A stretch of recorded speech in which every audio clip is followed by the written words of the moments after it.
வந்ததுலேருந்து நல்லா சாப்பிட, தூங்க, கதை பேச இப்படியே தான் போய்க்கிட்டு இருந்துச்சு. சிவாஜி நகர்ல அந்த பஜார பார்த்ததுலேருந்து இனியாப்பாகிட்ட சொல்லிக்கிட்டே இருந்தேன், என்னைய ஒரு டைம் கூட்டிட்டு போங்க அப்படின்ட்டு. சரி சாப்பிட்டுட்டு கிளம்புன்னு சொல்லிட்டாரா, ஒரே குஷியா போயிருச்சு. கிளம்புன அவசரத்துல பொட்டு கூட வைக்கல. என்னோட மேக்கப் பாக்ஸ் எல்லாமே அந்த வீட்ல இருந்துச்சு. சரி பொட்டா இப்ப முக்கியம் அப்படின்னு கிளம்பியாச்சு.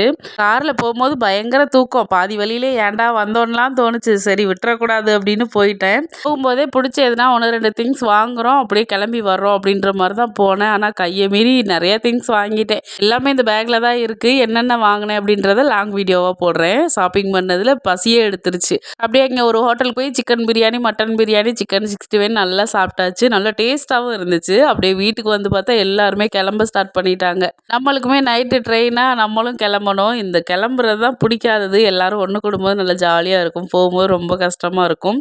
பொண்ணு மாப்பிள்ளைக்கெல்லாம் பை பை சொல்லிட்டு அப்படியே ரயில்வே ஸ்டேஷன் வந்தாச்சு. எங்களுக்கு 12:30க்கு தான் ட்ரெயின். கொஞ்சம் முன்னாடியே வந்துட்டோம். கரெக்டான டயத்துக்கு ட்ரெயின் வந்துருச்சு. ஏறி படுத்தது தான் காலையில சென்ட்ரல்ல தான் எந்திரிச்சோம். அப்புறம் என்ன அவங்கவங்க வீட்டுக்கு அவங்கவங்க பிரிஞ்சு பிரிஞ்சு போயாச்சு. வீடியோ பிடிச்சா லைக் பண்ணிருங்க. மீண்டும் சந்திப்போம். டாடா.